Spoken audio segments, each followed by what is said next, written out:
पर ये बेवकूफी होगी अगर आप पुराना पढ़कर नए में एनरोल कर रहे हो, क्योंकि उसमें ऐसा क्राइटेरिया है कि 80-20। ठीक है, आई होप आपको मेरी बात समझ आ रही है। क्या आप लोगों को पता है आज से क्या स्टार्ट हो रहा है? आईसीएसआई का न्यू सिलेबस पे रजिस्ट्रेशन फॉर एग्जीक्यूटिव आज से स्टार्ट हो रहा है। तो क्या ख्याल है, न्यू पोर्शन पे रजिस्टर कर रहे हो या वही पुराने पोर्शन पे अटेम्प्ट दोगे? कंफ्यूज हो, समझ नहीं आ रहा कि क्या करना चाहिए? क्या आप भी सोच रहे हो कि यार कौन सा अटेम्प्ट अच्छा रहेगा, इजी रहेगा, किस में एनरोल करें जिससे हम जल्द से क्लियर हो जाए? आपको ये माइंड में कंफ्यूजन है तो यार आप लोग एकदम प्रॉपर वीडियो पे हो, क्योंकि आज के वीडियो में हम इसी टॉपिक पर चर्चा करने वाले हैं। So yes friends, welcome back to my channel. This is Neha Patel and आज के वीडियो में मैं आपको इन डिटेल विथ रीजन बताऊंगी कि आपको कौन से पोर्शन पे अपने आप को एनरोल करना चाहिए जिससे आप गारंटेड क्लियर हो सकते हो।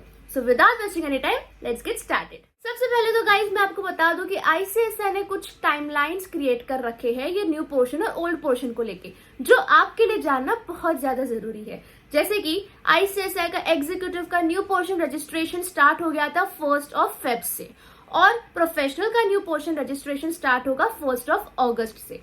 अब आपको पता है आपको कब मौका दिया जाएगा पहली बार न्यू पोर्शन का अटेम्प्ट देने का?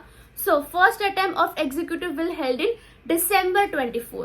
First attempt of professional examination will held in June 24. And एक और चीज बता दूं गाइस, जो लास्ट अटेम्प्ट होगा आपके ओल्ड सिलेबस का वो एग्जीक्यूटिव के लिए जून 24 में होगा और प्रोफेशनल के लिए दिसंबर 24 में होगा।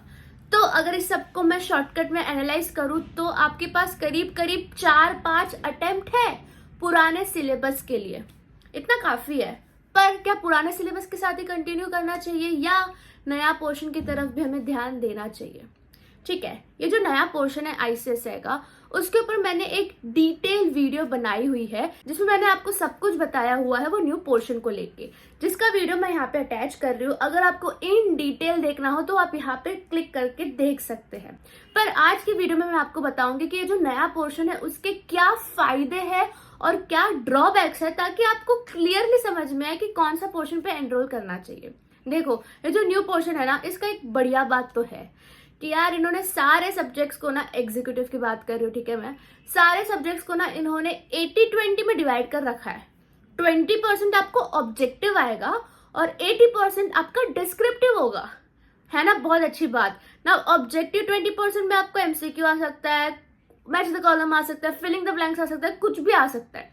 अब ये चीज नोट करना कि ऑब्जेक्टिव में आपको नेगेटिव मार्किंग नहीं है, which is great thing, right? मतलब समझो अगर आप ऑब्जेक्टिव में 20 मार्क्स लेके आ जाते हो तो आपको सिर्फ 20 मार्क्स और चाहिए वो पेपर क्लियर करने के लिए।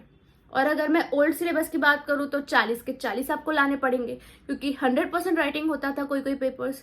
तो ये एक पॉजिटिव बात है न्यू पोर्शन की कि 80-20 कर रखा है।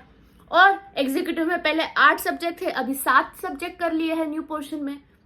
बट एक ड्रॉबैक बताओ जो न्यू पोर्शन का है, दैट इज कि एक भी सब्जेक्ट 100% एमसीक्यू बेस्ड नहीं है। ये बहुत बड़ा ड्रॉबैक है गाइस।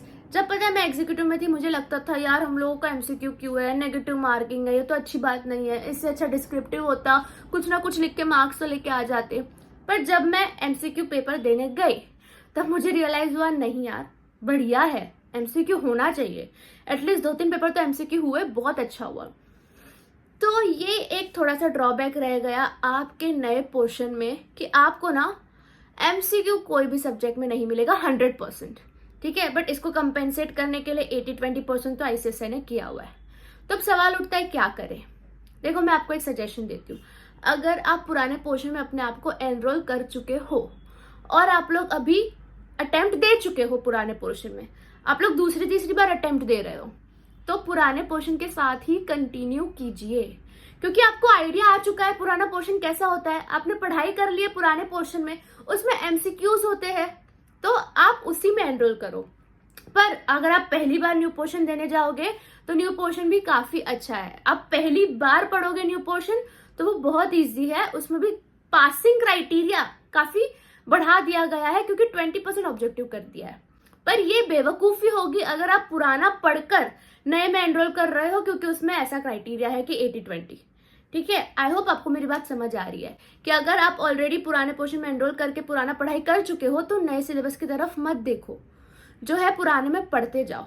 और जो अगर आप पहली बार नए सिलेबस दे रहे हो तो बेस्ट ऑफ लक, आप लोग बहुत अच्छे सिलेबस में जा रहे हो, पहली बार ये सब पढ़ोगे and best of luck also, क्योंकि आप लोगों को कोई भी एमसीक्यू बेस्ड नहीं होगा। अगर मैं करूँ बात प्रोफेशनल की, तो प्रोफेशनल में सिर्फ और सिर्फ 7 सब्जेक्ट कर दिए गए हैं न्यू पोर्शन में, जिसमें से 2 तो इलेक्टिव ही है। तो ये तो बहुत अच्छा है, बहुत बढ़िया है। न्यू पोर्शन वाले जो होंगे उनको बहुत सिलेबस जो है वो वास्ट आपका नहीं हो पाएगा। देखो जो हमारा था, जो जिसमें मैं ओल्ड में थी, उसमें हम लोगों को 9 सब्जेक्ट हुआ करते थे, सब एक ही चीज था, बस 9 सब्जेक्ट में स्कैटर्ड कर दिया गया था। अब आईसीएसआई ने अच्छा स्टेप लिया है, उसको 5 सब्जेक्ट में डाल दिया है और 2 इलेक्टिव में डाल दिया है।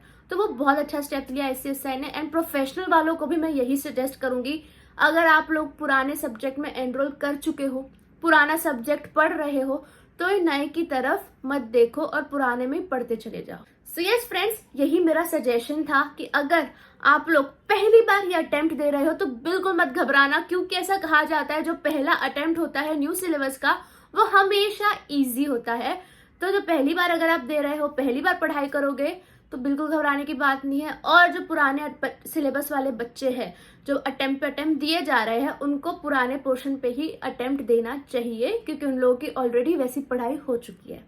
सो यस फ्रेंड्स, आई होप आपको ये वीडियो काफी हेल्पफुल रहा होगा, जिसमें हमने क्रिटिकली एग्जामाइन किया कि क्या अच्छी बातें हैं, क्या बुरी बातें हैं न्यू सिलेबस की, और आपको क्या स्टेप उठाना चाहिए।